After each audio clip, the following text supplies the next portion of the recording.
नमस्कार मित्रांनो, मी हर्षद आपलं मोटिवेशनल स्टोरीमध्ये सहर्ष स्वागत करतो. आजची मोटिवेशनल स्टोरी आहे ही धोका या विषयावरती आहे. कशा पद्धतीने रिॲक्ट होतो आणि आपण पुढच्या गोष्टींकडे बघण्याचा आपला दृष्टिकोन कशा पद्धतीचा चेंज होतो या प्रकरणाबद्दलची ही गोष्ट आहे. ही गोष्ट नक्कीच ऐकल्यानंतर थोडासा का होईना आपला फरक दृष्टिकोनामध्ये थोडाफार पडू शकतो अशी माझी अपेक्षा आहे. तर मित्रांनो, गोष्ट अशी आहे की एक राज्य असतं, त्या राज्यामध्ये राजा, राणी आणि प्रधान हे तिघंजणं एकत्र बसलेले असतात आणि गप्पा मारत असतात.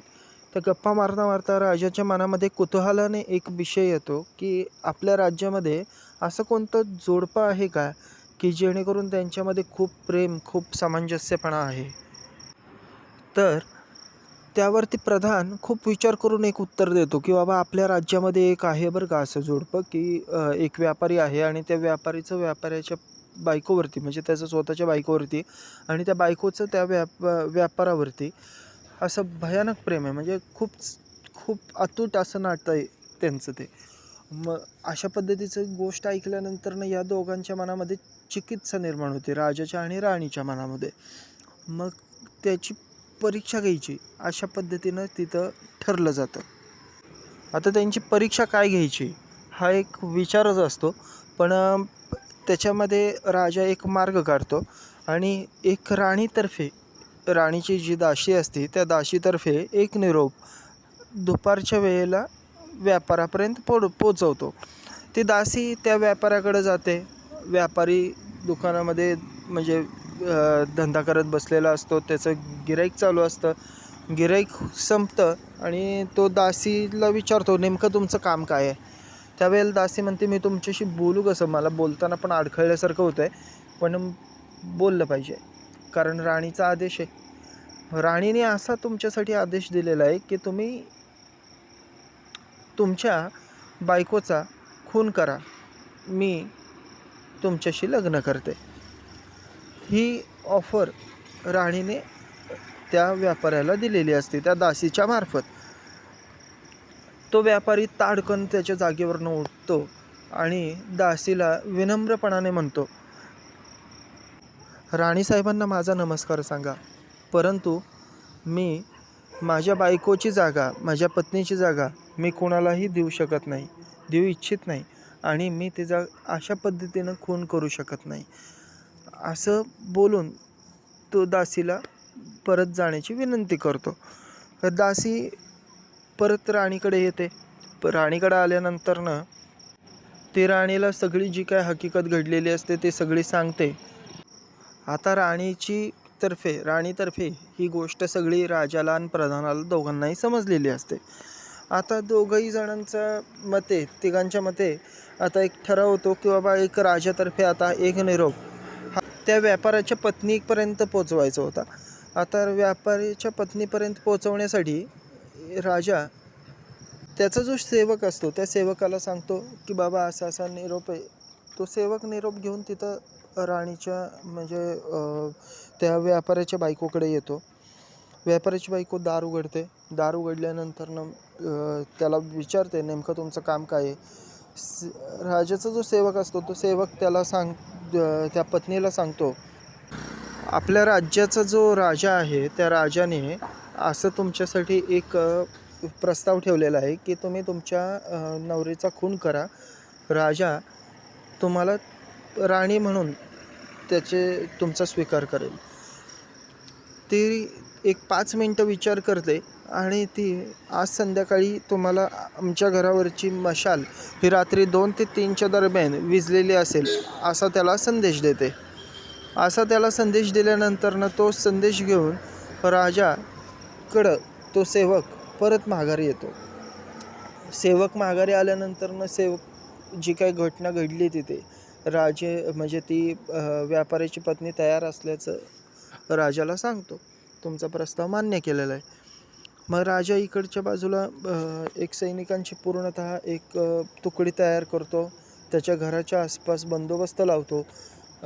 दोघंही राणी आणि राजा हे घराच्या म्हणजे त्यांच्या महालाच्या घराच्या एकदम वरच्या बाजूला म्हणजे महालाच्या एकदम वरच्या बाजूला जाऊन उभारलेले असतात, जिथनं त्यांना ते व्यापाऱ्याचं घर दिसत असतं. त्यांच्या घरावरती जळत असलेली ती मशाल दिसत असते आणि राजाने सगळी सोय करून ठेवलेली असते की जेणेकरून तो ज्यावेळेस मशाल विझेल त्यावेळेला सैनिक तिथं पटकन जातील आणि त्या व्यापाऱ्याचे प्राण वाचवतील. इकडे व्यापारी नेहमीप्रमाणे रात्री घरी येतो, जेवण करतो. नेहमीप्रमाणे सगळं घरामध्ये रूटीनप्रमाणे त्याच्या चाललेलं असतं. त्याच्यानंतरनं रात्रीचे 2 वाजतात. ती जी व्यापाऱ्याची पत्नी असते त्यांनी अगोदरच फास तयार करून ठेवलेला असतो. ती त्या व्यापाऱ्याच्या गळ्यात बांधते आणि त्याला फाशी देऊन मोकळी होती. इकडं 2 ते 3च्या दरम्यान मशाल विझलेली दिसते. सैनिक पटकन आतमध्ये जातात. त्या व्यापाऱ्याच्या घरात गेल्यानंतरनं त्या व्यापाऱ्याचा जीव वाचवण्यासाठी प्रयत्न करतात, पण त्या व्यापाऱ्याचा जीव जातो.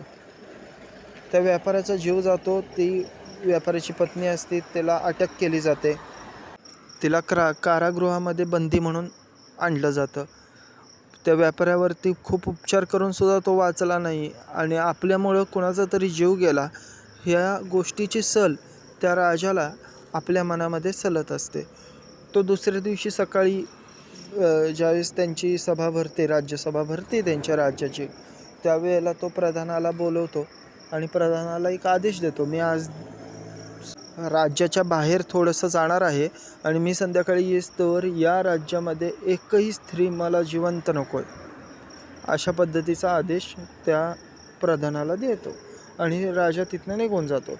प्रधान इकडं चिंतेत बसलेला असतो की आपल्याला आता हे मारायला सांगितलं आहे, आपण कसं मारायचं, योग्य पण नाही आहे. प्रधान विचार करत असताना घरी येतो. घरी आल्यानंतरनं त्याचे एक वडील म्हणजे त्याचे वडील बसलेले असतात. वडील त्याला म्हणतात की काय नेमकं काय झालं आहे, एवढा चिंतेत काय? त्यावेळेला प्रधान वडिलांना सगळी जी काही घडलेली हकीकत आहे ती सगळी सांगतो आणि राजाने मला आत्ता सगळ्या स्त्रियांना, राज्यात जेवढ्या स्त्री आहेत तेवढ्या सगळ्यांना मारण्यासाठी म्हणून सांगितलेलं आहे आणि आज रात्रीपर्यंत ते काम पूर्ण झालं पाहिजे असा राजाचा आदेश आहे. आणि मी त्याच चिंतेत आहे की बाबा मला तर मारायचं नाही आहे आणि करू काय, या चिंतेत मी बसलेलो. प्रधानाचे जे वडील असतात ते थोडे म्हणजे बऱ्यापैकी हुशारच असतात, कारण प्रधानाचे वडील असतात ते म्हणतात एक काम कर, तू घरामध्ये लपून बस. घरामध्ये तो प्रधान लपून बसतो. इकडं संध्याकाळ होते. संध्याकाळी राजा बाहेर राज्यावरनं त्याच्या दौऱ्यावरनं माघारी येतो. माघारी आल्यानंतरनं बघतो तर सगळ्या स्त्रिया आहेत अशा दिसतात त्याला राज्यामध्ये. मग तो प्रधानाला शोधण्यासाठी म्हणून राजमहालात येतो. राजमहालात प्रधान दिसत नाही. मग प्रधानाच्या तो घरी एकतर खूप रागात असतो राजा आणि तशाच रागामध्ये तो प्रधानाच्या घरी जातो. प्रधानाच्या घरी गेल्यानंतरनं प्रधानाचे वडील असतात. आता ते वडील दार उघडतात, राजाला विचारतात, या महाराज काय काम आहे? आतमध्ये बोलवतात, बसवतात. राजा खूप चिडलेला असतो. राजा म्हणतो, मला प्रधान कुठे गेलेत? मला त्यांच्याशी भेटायचे, खूप महत्त्वाची चर्चा करायची. आता ते जे प्रधानाचे वडील असतात ते विचारतात राजाला, पाणी देतात, शांत करतात, विचारतात की नेमकं काय झालेलं आहे. मग त्यावेळेला राजा सगळी गोष्ट जी आहे, मी प्रधानाला असं असं काम सांगितलं होतं, प्रधानाने ते काही केलेलं नाही आहे आणि ह्या गोष्टीवरती मला राग आलेला आहे, म्हणून मी इथपर्यंत आलेलो आहे, तुमची गाठ त्यामुळं पडली मला, अशा पद्धतीचं त्यांना सांगतो. मग प्रधानाचे वडील म्हणतात की तुमची जर परवानगी असेल तर मला एक तुमच्याशी थोडंफार बोलायचं आहे, तुम्ही बोलू शकतो का मी तुमच्याशी? मग राजा म्हणतो, बोला, काय बोलायचं आहे, गंभीर आहे का विषय? प्रधान एक बसवतात राजाला. बसवल्यानंतर परत त्याला म्हणतात की बाबा मी खूप लहान होतो, तुमचे वडील ज्यावेळेस राजा होते त्यावेळेला माझे वडील तुमचे इथं प्रधान म्हणून काम करत होते आणि ते नुकतेच रिटायर होणार होते आणि मी तिथं लागणार होतो. अशा वेळेचा तो काळ होता आणि त्या काळामध्ये एक घटना घडली होती. मी राज्यामध्ये उभा होतो आणि उभा असताना एक घोड्यावरनं अचानक एक घोडेस्वार आला, जो एक म्हणजे अतिरेक्यासारखा वेश होता त्याचा आणि त्यांनी माझ्यावरती हल्ला केला. मला बांधून घेतलं आणि त्याच्या घोड्यावरती टाकून मला दूर लांबपर्यंत स्मशानापर्यंत नेलं गेलं. ज्या वेळेला मी त्या स्मशानापर्यंत पोचलो त्यावेळेला माझ्या मनामध्ये एकतर माझ्याकडे काही हत्यारही नव्हतं, त्याच्याशी 2 हात कसे करायचे हा माझ्यापुढं प्रश्न होता. त्याच्याकडं तर बरेचसे शस्त्र होते आणि तो त्या स्मशानभूमीमध्ये आम्ही ज्यावेळेस पोचलो त्यावेळेला त्यांनी मला खाली उतरवलं. मला बांधलेलं होतं. मला बांधलेले माझे हात सोडले, माझे पाय सोडले आणि मला सांगितलं की बाबा इथं आपल्याला 2 खड्डे खणायचे आहेत. 2 खड्डे आम्ही तिथं खणले. 2 खड्डे खणल्यानंतरनं तिथंच शेजारच्या बाजूला अगोदरच नुकतीच एक कबर खोदून ठेवलेली होती. ती पूर्ण बांधून झालेली होती. त्या व्यक्तीने माझ्याकडनं दोन्ही ठिकाणी खड्डे खणून घेतले आणि त्याच्यानंतरनं त्याच्या जे घोड्याच्या मागच्या बाजूला एक प्रेत होतं. ते प्रेत त्यांनी त्याच्यातलं काढलं आणि त्यातल्या एका खड्ड्यामध्ये मला टाकायला लावलं. मी टाकलं. ते प्रेत कोणाचं होतं माहीत नाही. आता दुसरा खड्डा कदाचित माझ्यासाठी खणलेला असू शकतो अशी मला एक शक्यता निर्माण झाली आणि मी घाबरून पहिल्या खड्ड्यात तर ते प्रेत टाकलं. त्याच्यामध्ये मी माती सरकवली.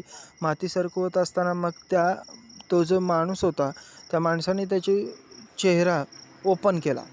चेहरा ओपन केल्यानंतर मग मी आश्चर्यचकित झालो, कारण ती एक सुंदर स्त्री होती.